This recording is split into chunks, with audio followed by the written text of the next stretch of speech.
بقول لك ايه، الفرخه دي محروقه كده، يعني المفروض تبقى زي الوش، فاهمني؟ بص، ده رابع مطعم اجربه الفنان بناء عن اختياراتكم. اول مطعم كان تامر حسني، تاني مطعم مصطفى قمر، تالت مطعم عصام صاصه، والنهارده عند مطعم اشرف عبد الباقي طنط. بيقول لك هتاكل اكل مصري اصيل.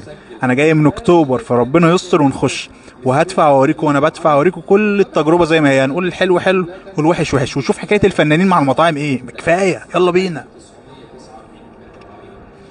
انا طلبت، بص بقى، بابا غنوج.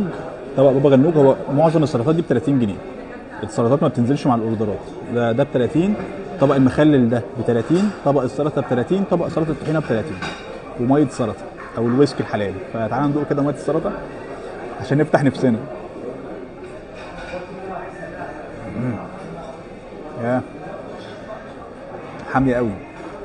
بينزل لك هنا باسكت عيش، فيمكن انا عشان طالب حاجات كتير فهو نزل لي 2 باسكت، باسكت للمصور وباسكت ليا، عشان احنا هندفع كتير قوي قوي قوي.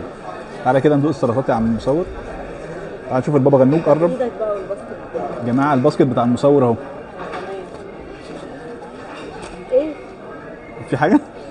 مين اللي دافع؟ مش انا اللي دافع؟ ما اسمعش صوت. بص. تعالي بس. طب تعالي نجرب البابا غنوج. قربي، قرب هنا. بسم الله. ودي اجمل لحظه بحبها، ما كنتش عايز اقولها في البابا غنوج، بس يلا. حلو قوي، جامد. طحينه.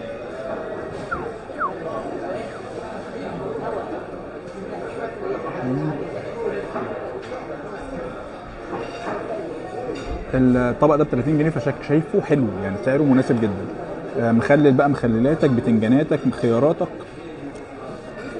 بص يا مصور، احنا نستنى المهم. استنى استنى، ركز يا مصور هنا. خش. اوعى.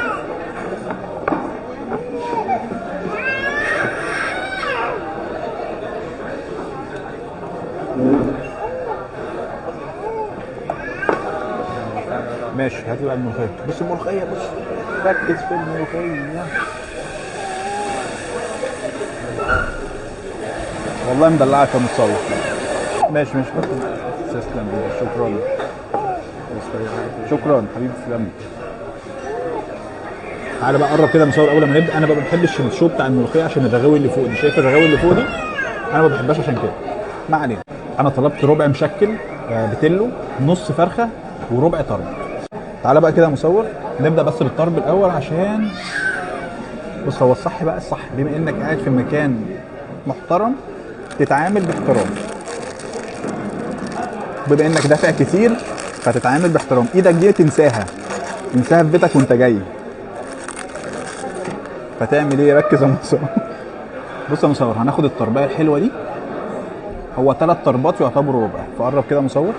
بسم الله. حلو، المنديل خفيف. فتعالى نقول بسم الله، ودي اجمل لحظه انا بحبها.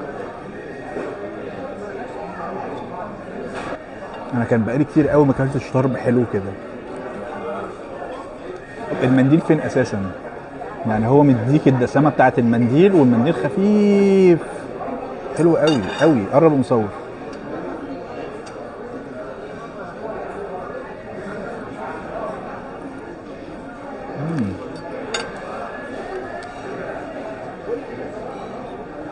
مصور، انت هتاخد ايه؟ انت خد بصلايه. خد البصلايه دي بقى، وما تاكلش لان انا بعمل دايت، وده مشويات ليا دايت. خد خد طماطمايه، خد فلفل. تمام. هو الطرب ايه؟ الطرب 4 صوابع، يعني 4 صوابع ربع حلو جدا. بص انا بوريك 4 صوابع محترمين، فجامد. هو ده عامل اعتقد 300 390. بص انا هقول لكم الاسعار كده كده كلها. وبص بقى، ربع المشكل. ربع المشكل عباره عن كفته، صباع كفته، و3 قطع لحمه بتلو او كباب يعني. تعالى بس ندوق اللحمه الاول. طيب انا دي معلش حد بيبص عليا ومحدش بيبص. انا بس هشوف اللحمه من جوه طريه ولا لا، لان اوقات بيبقى ايه. بص بقى اللحمه، بص اللحمه. لا حلو صراحه. بص بص بص بص بص. حلو. نرجع لشوكتنا تاني، نمسح ولا اكن حاجه حصلت، الحمد لله محدش بيبص. نرجع، بسم الله.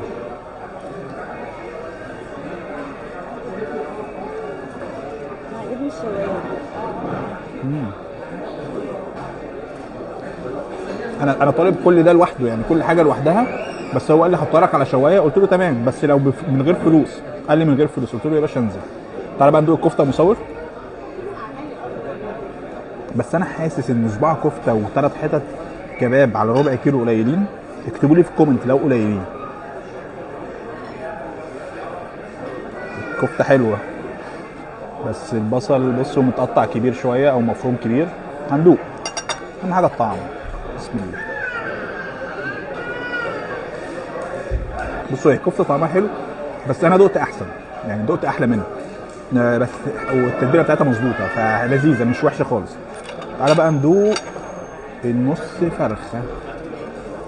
اوه، محروقه كده ليه؟ محروقه ليه كده؟ محروقه قوي. لا انا هغيرها دي محروقه قوي يا مصور. ممكن تخرج من الشوايه من هنا ما لا دي مالهاش دعوه، دي بالشوايه. لا انا هقول له يغيرها.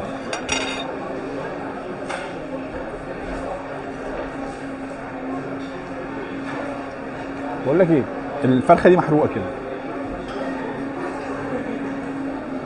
يعني المفروض تبقى زي الوش، فاهمني؟ بص الهدف ايه؟ انت شفت دلوقتي حاجه مش تمام يا باشا، بلغ ان حاجه مش مظبوطه يظبطوها لك مش اكتر، فاهمني؟ بس فهنستنى تتغير. تعال نجرب الملوخيه قبل ما الفراخ تيجي. انا نسيت اقول لك ان الفراخ نص فرخه بينزل معاها رز البسمتي، بيخيرك بين رز بسمتي، رز ابيض، رز بالشعريه. انا جبت رز بسمتي بيبقى عليه مكسرات من فوق كده. فتعالى ندوق بعد كده نخش على الملوخيه. مفلفل وحلو بصراحه. تعالى بقى نخش على الملوخيه. الطاجن ده انا مش عارف بكام بصراحه، انا طلبته بس انا ما اعرفش كام. هقول لكم الاسعار كلها وهوريكم وانا محاسب.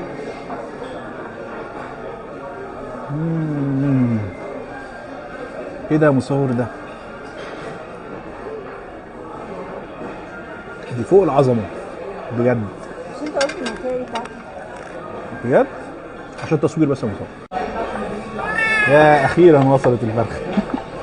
تسلم ايدك. الحمد لله الفرخه كويسه. بص بقى الفرق، هو ده الصح. سخنه شفت؟ اوه بص بقى الفرق بين دي واللي فاتت، بص بقت عامله ازاي. فده يعلمك ايه يا باشا؟ ان انت ما تروح اي مطعم وتلاقي حاجه غلط ما تسكتش، اصل انت دافع فلوس، يعني الناس مش حاسينك، فبراحتك. فتعال ندوق الصدر ونشوف. هنقطع كده. قرب يا مصور قرب بس كده. هي ريحتها حلوه.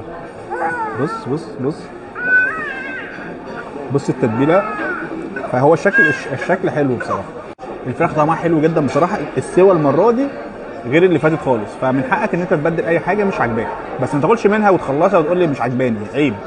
دي كانت تجربتي في مطعم طن فرع اعتقد مدينه نصر. هل هاجي تاني ولا لا؟ الطرب حلو جدا، الكفته عاديه، الكباب قشطه شغال. ممكن اجي تاني طبعا لو جيت هنا. الاكل حلو، الاكل جودته حلو وتيسته حلو. الفراخ هنا حلوه جدا، بينزل معاها رز زي ما قلت لك. عارف جو طنط فعلا لما بتروح تتغدى او تتعشى وبعد ما تخلص تنزل لك شويه فاكهه تقعد تتفرج على التلفزيون والكلام ده. فهو ده نازل فور فري، بيقول لك بعد اي اوردر بينزل لك الطبق ده. وده بقى حاجه انا مش هقول لكم عليها غير لما ادوق. لو انت عرفتها خمن في الكومنت بقى. فتعالى ده بقى طاجن، ده طاجن مهلبيه فرن.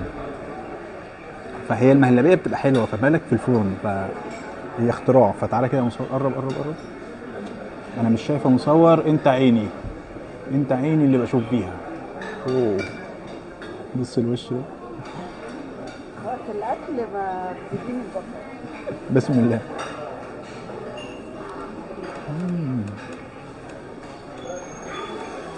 ايه ده حلو قوي. عارف اللي هو ختامها مسك، ده ختامها عسل بصراحه، جامده قوي.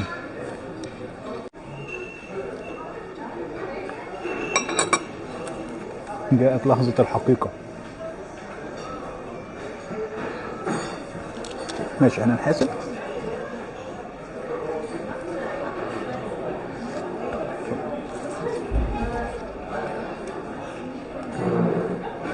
بص هندخل البصل، اصل الناس فاكرين ان انا باكل ببلاش، وهوريكم ان العمليه مقبوله.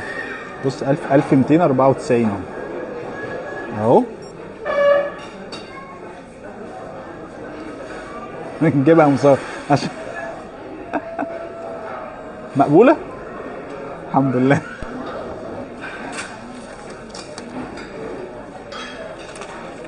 تسلم ايدك، مشاكل لذوقك، شكرا.